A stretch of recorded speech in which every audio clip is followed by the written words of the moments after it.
Walimu hapa tuko 7, 5 ni wa kuajiriwa na 2 ni wa kujitolea. Funzi 168. Kwanza ni taharuki ambayo hata mimi kwa kweli nimeshangaa baada ya kupata simu mbalimbali nimepigiwa na kuingia mtandaoni kuona. Basi na mimi nilishangaa kwa sababu sijawahi kutoa takwimu wala kiongozi wangu aliyetoa takwimu kama hizo, sababu zinakinzana kabisa na uhalisia.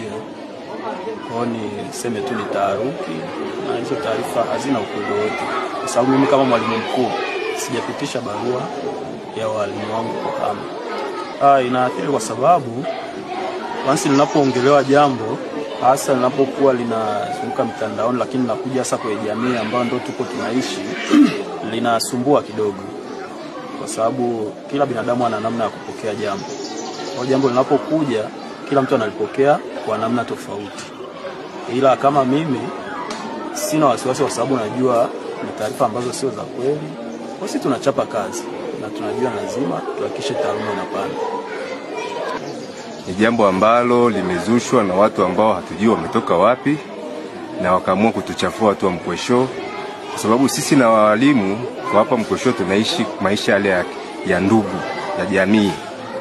Tuko karibu na wao, tunaishi nao vizuri, tunaingiliana kwa kila jambo, kama ni kusaidiana kwa lolote, na kazi zao zote zinazofanyika shuleni tunafanya kama ndugu, yani hakuna mtu anayebagua mwingine. Swala la hilo lililojitokeza hapa kwa kweli tunaweza kusema kama wazazi limetushtua na tunaliona jambo geni sana kwetu.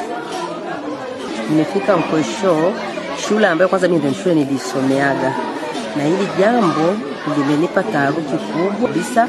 Haina jambo hilo, na hakuna mtu analeta ubaguzi wa kubagua walimu kwa sababu sio wazao wa hapa.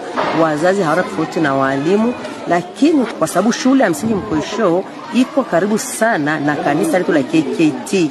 Kwa hiyo nimshukuru sana mchungaji wa ushirika wangu wa Mkwesho. Kabla sasa tujakaa, ameona jambo hili ni jambo potovu linaloleta kuharibu amani ya kidini na ya kiserikali, na akalikemea kwa nguvu zote akiwa ibadani. Kwa hivyo naomba sana pia tumpongeze mchungaji kwa jambo alilofanya, lakini tunasema jambo hili ni la kizushi na ni la uongo ambao halina ukweli hata upande mmoja. Baada ya kusikia taharuki ya jambo lililotokea, lakini baada ya kufanya kikao na walimu pamoja na serikali ya kijiji, tumegundua kwamba hizo taarifa ni za uzushi tu, hakuna ukweli hata kidogo. Na yeyote ambaye ameweza kutoa uzushi huo, basi tuyaombe tu serikali iweze kuchukulia hatua, kwa sababu amesababisha taharuki kubwa sana kwa jamii yetu, especially watu wa Machame wamechafuliwa jina sana huko duniani. Ni maswali mengi, ni simu nyingi zinapigwa na ndugu zetu walioko mikoani kwamba tumekuwaje wabaguzi kiasi hiki. Lakini jambo hili nipende tu kusema hapa ni uzushi mtupu, halina ukweli hata kidogo.